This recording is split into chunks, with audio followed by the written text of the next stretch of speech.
Un esam pieslēgušies uz pēcspēles interviju ar vienu no Talsu komandas spēlētājiem, spēlējošo treneri Arti Raitumu. Čau! Čau, čau! Jā, rezultāts 8-9 skatoties no Talsu komandas puses. Nu, īsumā varbūt var arī ieskicēt, kā tad gāja tā spēle un kas sanāca, kas nesanāca. Jā, nu, sāpīgs zaudējums. Nedaudz atgādināja kādreizējo Pārgaujas Stalbes laukumu, kur mums bija arī rezultāti ap divciparu skaitļiem. Tā kā Talsiem nav raksturīgi šādas spēles ar daudz vārdu gūmiem. Varbūt gribu teikt, ka skatītājiem varbūt bija interesanti. Vismaz bija momentiem bagāta spēle un daudz vārdu gūmu. Par mūsu komandu, teiksim tā, nebija varbūt īsti tādas labas pārbaudas spēles pirms sezonas un noteikti nospēlējām labas spēles Latvijas Openā ar Ķekavu, Bausku un Kuršiem, bet diemžēl nebijām uzreiz gatavi sākt Latvijas čempionātu pret iepriekšējā gada čempioniem. Un aizgājām iedzinējos, un tad jau pēc tam mēģinājām tikt atpakaļ spēlē. Varbūt paliekot pie jautājuma par pirmssezonu, skatījos, arī meklēju kaut kur jūsu sociālajos tīklos, īsti neredzēju kaut kādas pārbaudas spēles vai kaut kādas treniņu nometas. Varbūt tu vari pakomentēt šo te jautājumu, kā tad Talsi, vai ir bijušas pirms sezonas kādas pārbaudas spēles pret kādu komandu, varbūt kaut kāds īpašāks treniņu nometnes? Jā, šogad sadarbībā ar Talsu novada sporta skolu piedalījāmies tādā pašu veidotā nometnē Rojā. Pirmo reizi pamēģinājām kaut ko tādu. Tur mazāk florbols, vairāk koku grīda un vairāk tāda fiziskā. Tas bija augusta sākums. Jūlijā ar jauniešiem, kas ir arī lielās komandas spēlētāji, aizbraucām uz Prague Games. Spēlējām tur labas spēles, un tad treniņi, un augusta beigās piedalījāmies Latvijas Open, 2 spēles ar Ķekavu un viena spēle ar Kuršiem, viena ar Bausku. Jā, pareizi, Latvijas Open arī bija labs sagatavošanās turnīrs. Jā, kas man šodien varbūt iekrita spēlē baigi acīs, bija tas, ka, nu, vismaz, laikam, ka jāsaka, pirmās 2 trešdaļas jums nebija tik spīdošas. 3. trešdaļā jau tā kā pamodāties, pievilkāt rezultātā tuvāk, bet ļoti daudz pamanīju, manuprāt, bija metieni daudz, bet lielākoties garām vārtiem vai, nu, jā, ne vārtu rāmī. Varbūt tu vari kaut kā šo nokomentēt. Visi varētu mest vārtos, būtu baigi forši. Nē, tas, protams, jā. Tad tas rezultāts varbūt būtu vēl lielāks, bet jāatzīst noteikti ļoti daudz brāķi abām komandām un tāds varbūt nedaudz vēl vasarīgs florbols, un tāpēc tas rezultāts arī tāds paliels, kur tie brāķi un iemetam tos golus, bet jā, nu, es gribu teikt arī daudz noraidījumu, un no mūsu puses noteikti nevajadzīgi noraidījumu un pretī spēlētāji, kas prot gūt vārtus tādās situācijās, un diemžēl neatradām veidus, kā neutralizēt tos.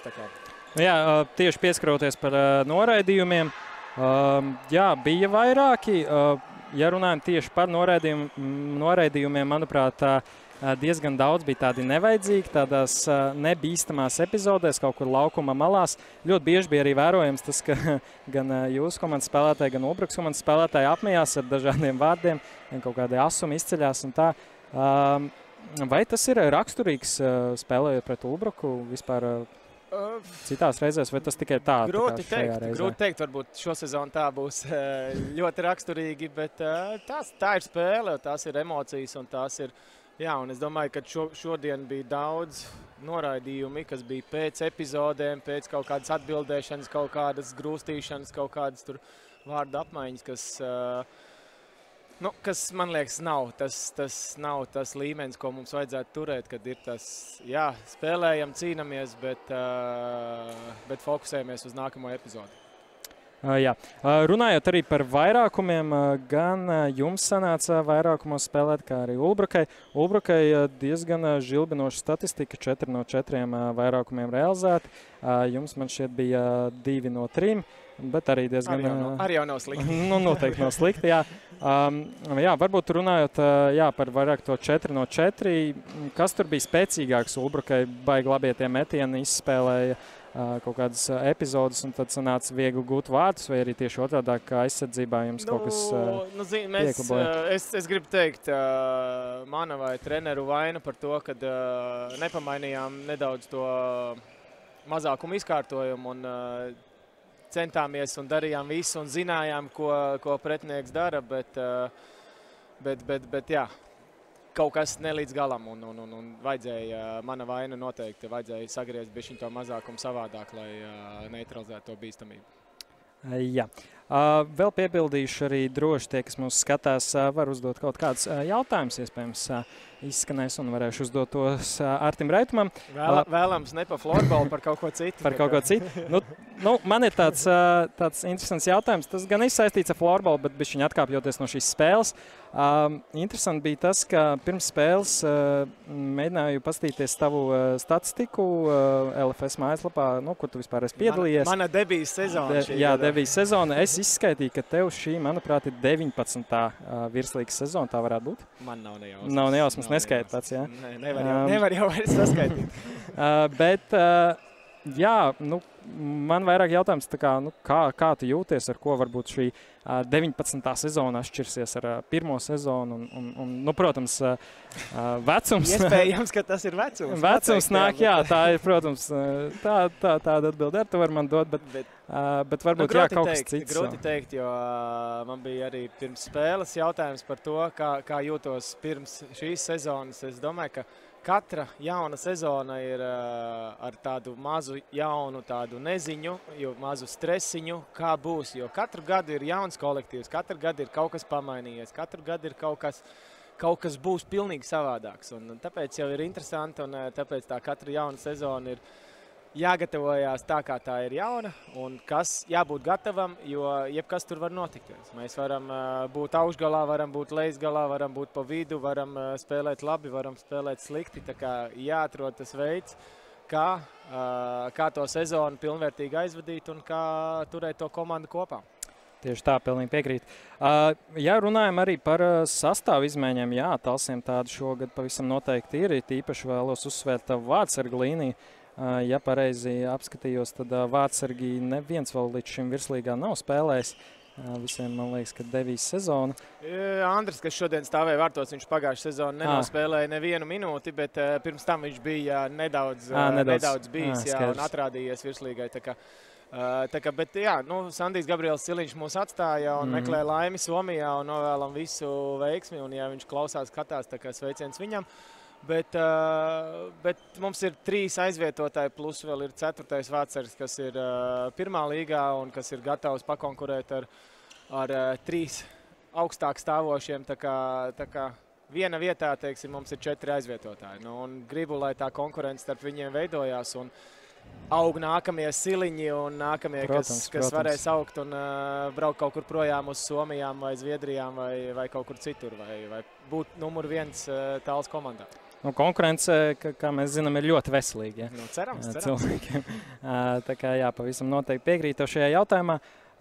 Vēl varbūt bišķiņ ieskicējot, paskatoties, kas mūsu sezonā vēl sagaida, varbūt esi pamanījis kādas, protams, spēlētāja izmaiņas, var teikt, ka katrā virslīgas komandā, kas šogad piedalās, varbūt esi pamanījis kādu konkrētu pretinieku, kuru varbūt vēlēs, kā lai saka, izcelt kaut kā būtu šogad bišķiņ jāuzmanās. Es noteikti negribētu izcelt vienu. Es gribētu... Vairāks? Droši? Es varētu gandrīz visas komandas, jo šogad kāda ažiotāža ap virslīgas komandām, ap klubiem un varbūt visi bet ļoti liels teiktu tās top komandas, 6, 7, 8, kur kaut kāda kustība notika un tā pati Bauska Pastarīts tika augšā un tāpatās tur ir treneru maiņas, tur ir iespējams kaut kādi spēlētāji. Pienāk klāt, nemācējuši precīzi pateikt, bet kas notiek, tas pārējās komandās, tur ir jauni spēlētāji, kaut kas notiek, kaut kādas intrigas vērpjās, tā kā prieks par to, ka tā LV virslīga attīstās un visi grib kaut ko izdarīt, visi grib kaut ko sasniegt, Tā kā ļoti ceru uz super foršu čempionātu. Nu jā, jāpiekrīt, ka visticamāk labāk ieskicēsim šos ko tad ir ietekmējuši šie jaunie spēlētāji pēc vairākām regulārajā sezonā nospēlētajām spēlēm. Bet jā, nu varbūt tad kādi atvadu vārdi šai intervijai, kaut ko varbūt vēlēs kādam novēlēt? Neko, nu, nākat atbalstīt visas komandas un nākat uz visām spēlēm un turat līdzi par savu komandu un novērtējat augstākās līgas florbolu Latvijā. Un, jo mēs vairāk par to runāsim, vairāk kaut ko darīsim un vairāk centīsimies paši spēlētāji kļūt labākiem. Es domāju, tas palīdzēs mums izaudzināt gan jaunos talantus, gan arī atrast labas zāles lielajai izlasēji, kas beidzot varētu pacīnīties par medaļām tālākā nākotnē. Pilnīgi piekrīt. Labi, liels paldies tev, Arti, par šo īso interviju. Dargie skatītāji, nekur nepazūdiet, vēl arī mums otrs treneris pievienosies pēcspēles intervijai, un tad jau atgriezīsimies pēc maza brītiņa. Paldies! Paldies! Un ar otru pēcspēles interviju esam ielūguši komandas FS Masters Ulbroka LU galveno treneri Andri Pilpu. Sveiks! Šodien Sveiciens! Sasveicinājušies. Jā, spēle noslēgusies ar pozitīvu rezultātu Ulbrokai 9-8, viena vārda pārsvars. Varbūt sāksim ar to, ka ļoti rezultatīva spēle, manuprāt, ļoti baudām no skatītāju puses. Jā, kāpēc tā varbūt, kāpēc tik daudz vārdu pirmā atklāšanas spēle? Man priecēja tas, kad mēs guvām daudz vārdus, jo pirmssezonas pārbaudas spēlēs, nu, mums bija spēle ar Irlau, tur mēs arī guvām 18 golus, jā. Bet to, laikam, tā nopietni es baigi neuztvēru to spēli, tad, kad bijām Somijā, savus momentus mums bija problemātiski realizēt, tāpēc šajā spēlē man prieks, ka mums izdevās iemest savus momentiņus, un kopā, laikam, nemaz metienu skaits nebija tik liels, tad augsta realizācija. Rolim cepur nost, pulvers joprojām savs, viņš ieliek to bumbu tur, kur grib ielikt, tā kā vispār bez variantiem. Tieši tā. Par vārtu gūšanu tad viss kārtībā. Cits jautājums, protams, par to, kāpēc tik daudz ielaidām. Nu, tas ir cits stāsts. Bija tur lūzums spēlē, bet varbūt, ka tu pats jau to gribēji pajautāt.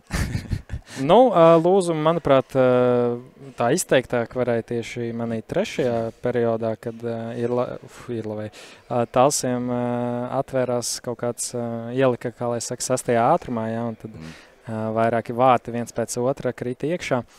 Bet jā, labi, parunājot par to spēli, kā viņa sākās, sākumā ielaidāt vārtus. Labs kvasiņš. Jā.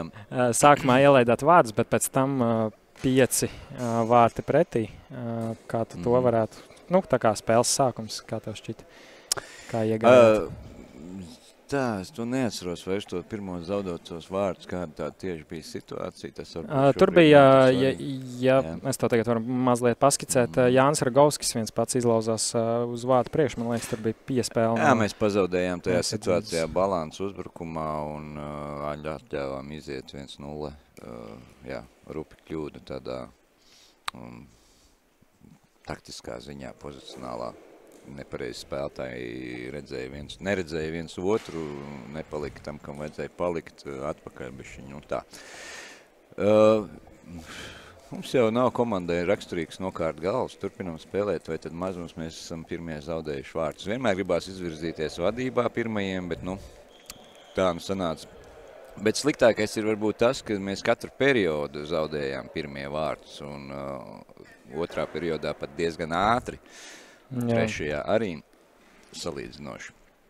Tā kā tāda pirms, nu ne pirms sezonas, jau sezonas pirmās spēles tāda raksturīga varbūt koncentrēšanās trūkums, kas bija vērojams.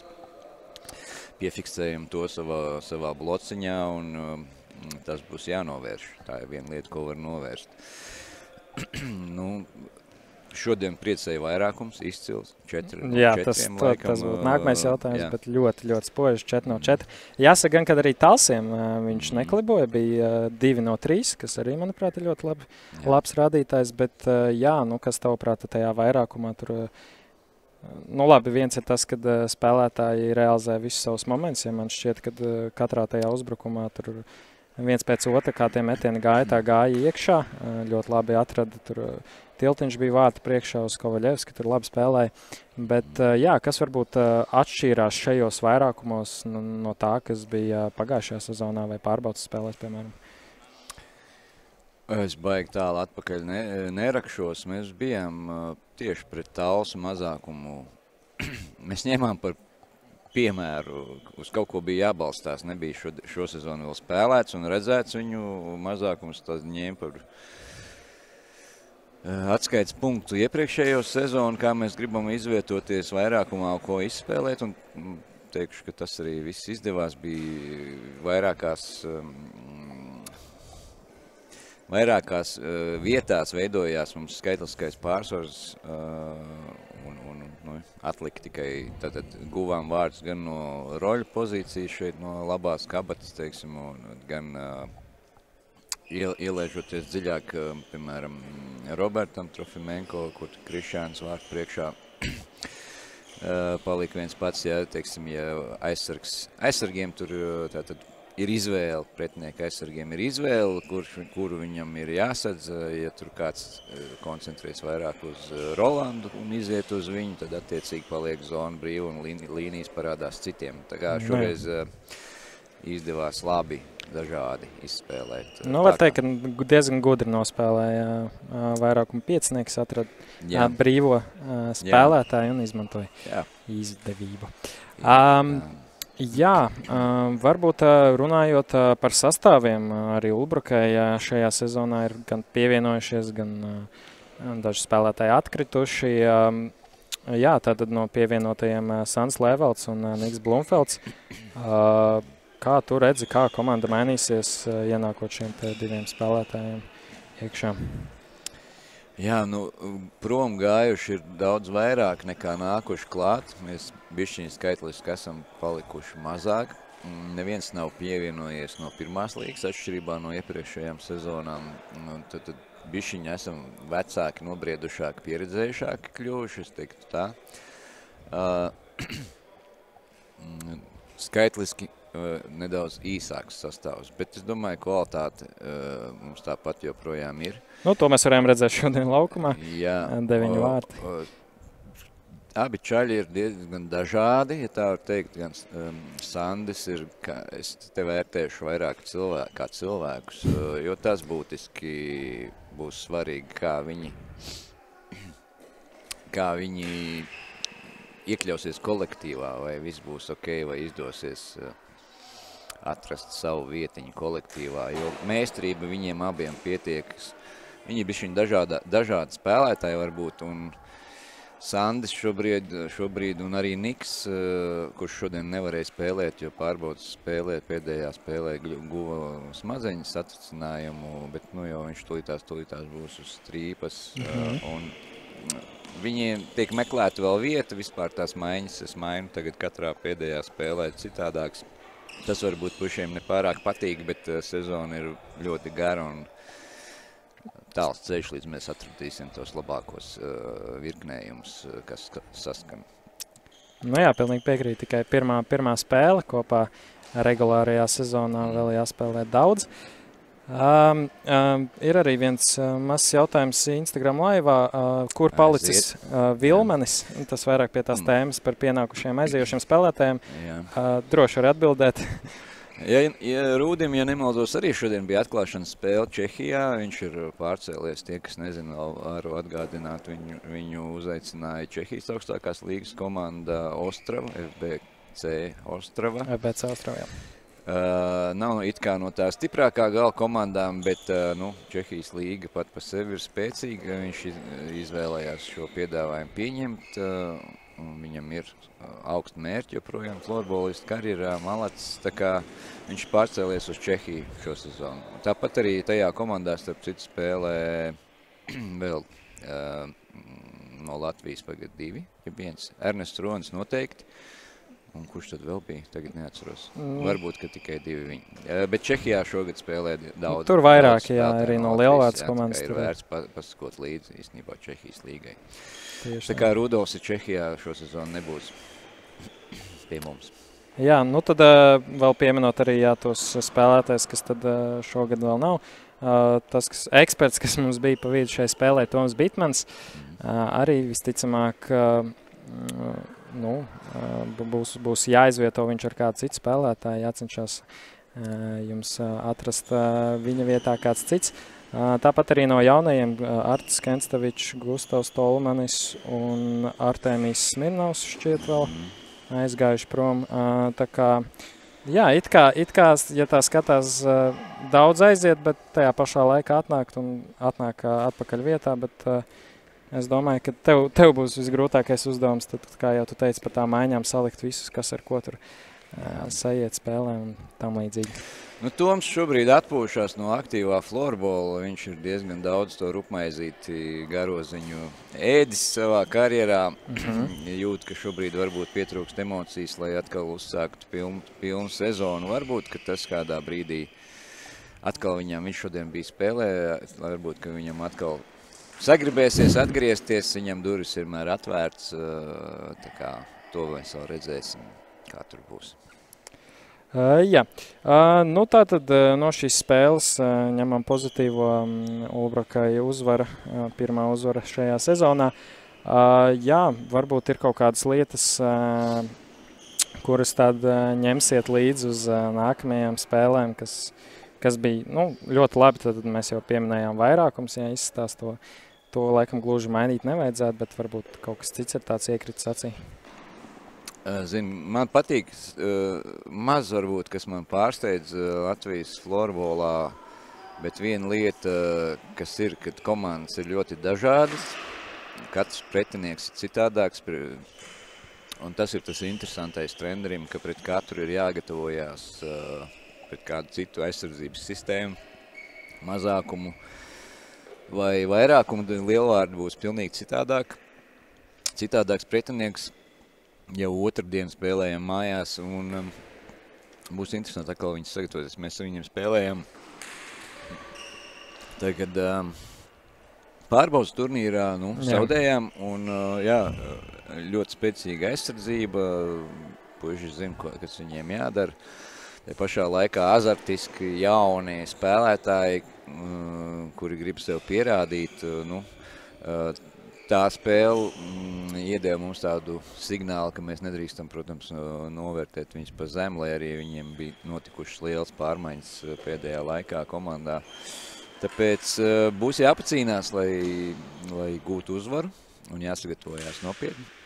Aicinu visus ierasties un sekot līdz otrdien jau vakarā būs spēle pret Lielvārdu mums mājās.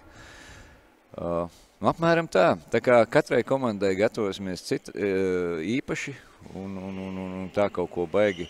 Es jau sākumā pieminēju, ko mēs varbūt tur bišķiņi iedevām pretiniekam, paši tādas muļķības sākām darīt, disciplīna pazuda, noraidījums nopelnījām. Jā, pretinieks tur daivoja, dažās epizodēs provocēja, bet viņiem tas bija viņu,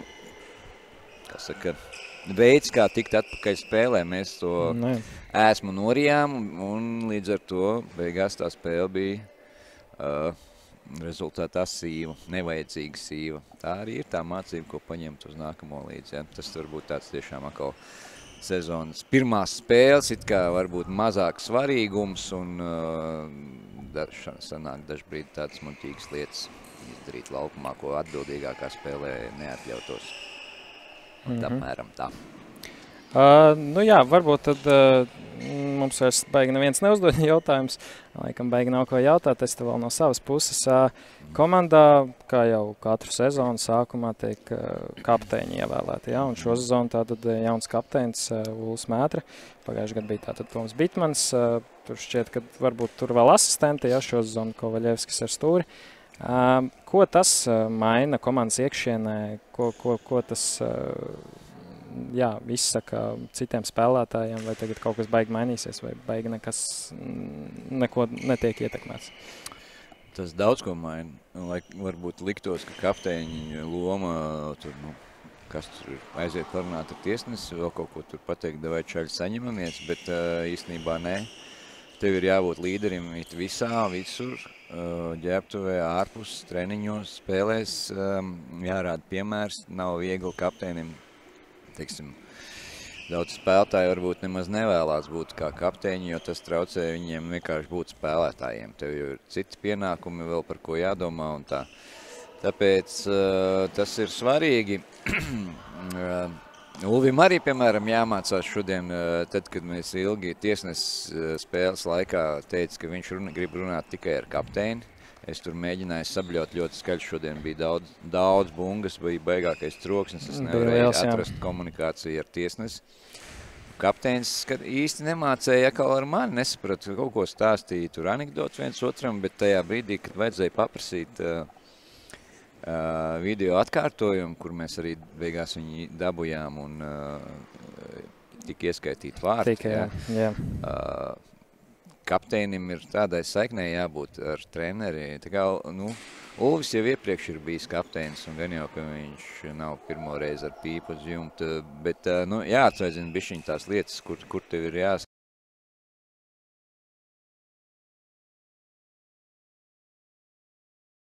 kā tev ir jākomunicē gan ar komandu, gan ar tiesnešiem, gan jābūt saiknē ar treneri. Spēlēs bieži vien tas ir būtiski. Jā, diezgan sarežģīti. Nav viegli. Tas ir atkal vēl viens, kas ir jābūvē.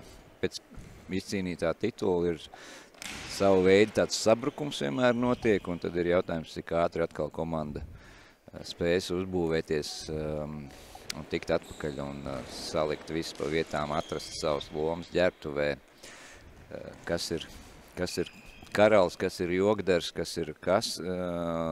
Katram ir savs darbiņš jādara, ja tā var teikt. Tieši tā.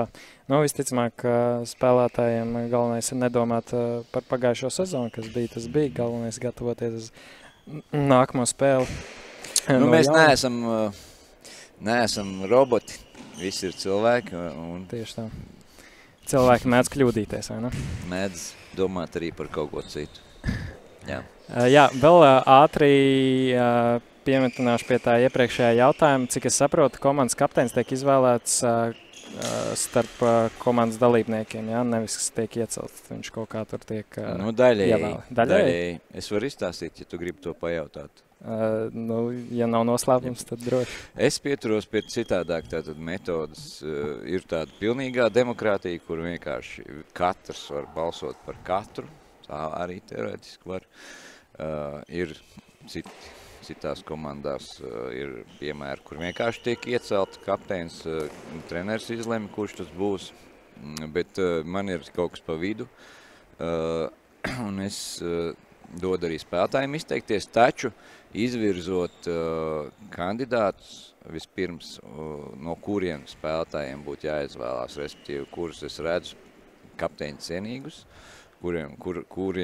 kurus es redzu, kas varēs sadarboties ar mani, būt kā saikni, kā palīgi ar komandu, starp komandu un mani. Tad es iedodu,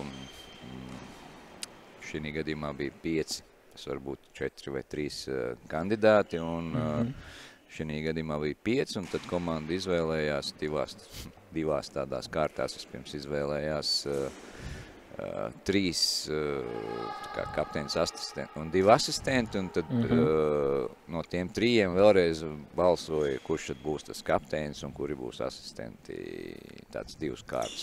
Tāds bija mūsu gadījumā kapteiņu vēlēšanas. Jā, tātad nepilnīga demokrātija. Nepilnīga demokrātija.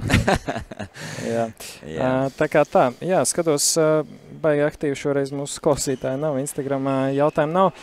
Līdz ar to diezgan daudz arī jau esam parunājuši. Noslēgsim šo interviju, varbūt kā... Iedzersim īļciem kvasiņu garšīgo, un paldies tiem, kas skatījās spēles, jo droši vien iet citiem varbūt, ka ir beigušās, tāpēc varbūt vēl man šķiet, ka iet, jā. Jā, bet vēl droši vien, ka nav iegājuši arī skatītāji bija tāds vasarīgs laiks, šodien vēl droši vien gribēju kaut kur aizbraukt, nāks rudens, ziemu, tad jau gan jau atgriezīsies un aktīvāk būs vispārēji arī. Paldies tiem, kas skatījās un sekoja līdzi. Jā. Tā kā, jā, es arī paldies teikšu visiem, kas mūs klausījās, skatījās. Paldies arī visiem, kas palīdzēja, lai šī spēle notiktu šeit Ulbrukā. Jā. Līdz ar to es, Krišjāns Krēmers, no jums atvados un tad jau tiekamies citās tiešraidēs. Paldies, treneri! Paldies!